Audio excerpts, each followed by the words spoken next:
السلام علیکم کلاس 4۔ آج ہم اپنا نیو چیپٹر سٹارٹ کریں گے اور وہ ہے تصویری تفہیم، پیج نمبر 40 پہ۔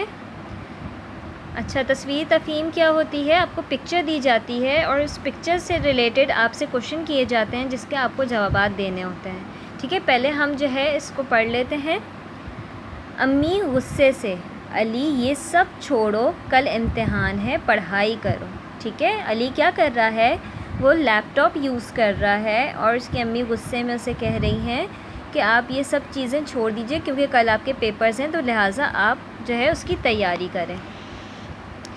نیکسٹ پکچر میں کیا ہے؟ نیکسٹ پکچر میں علی جو ہے امتحان دے رہا ہے۔ ٹھیک ہے، کیونکہ اس نے کچھ بھی یاد نہیں کیا، اس نے کوئی تیاری نہیں کی ہے، لہٰذا اب وہ کیا سوچ رہا ہے؟ اف میں کیا کروں، یہ مجھے نہیں آ رہا، اسے پیپر نہیں آ رہا۔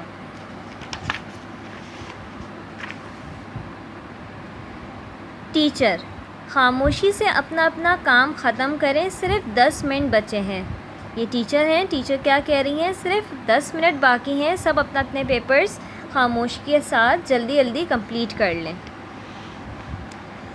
کلاس روم سے باہر علی آ رہا ہے، اب کیا سوچ رہا ہے؟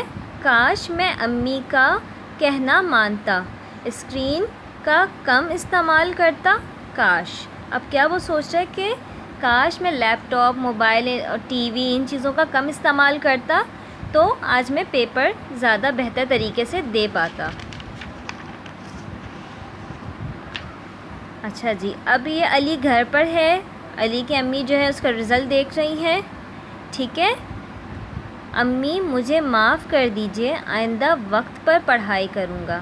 علی کا رزلٹ آیا ہے، اچھا نہیں آیا ہوگا یقیناً کیونکہ اس نے کوئی تیاری نہیں کی تھی، تو اپنی ممی سے وہ اپولوجائز کر رہا ہے، معافی مانگ رہا ہے کہ امی مجھے معاف کر دیجئے، آئندہ سے میں پڑھائی کروں گا۔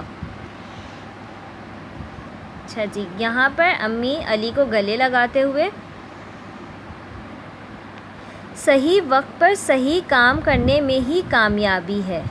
ٹھیک ہے، وہ اس کو نصیحت کر رہی ہیں کہ صحیح وقت پر صحیح کام کرنے میں ہی کامیابی ہے، اور اس کو جو ہے کیونکہ اس نے معافی مانگی تھی تو اس پہ کہنی شاباش، جو اپنی غلطی سے سبق سیکھ لے وہی عقل مند ہوتا ہے۔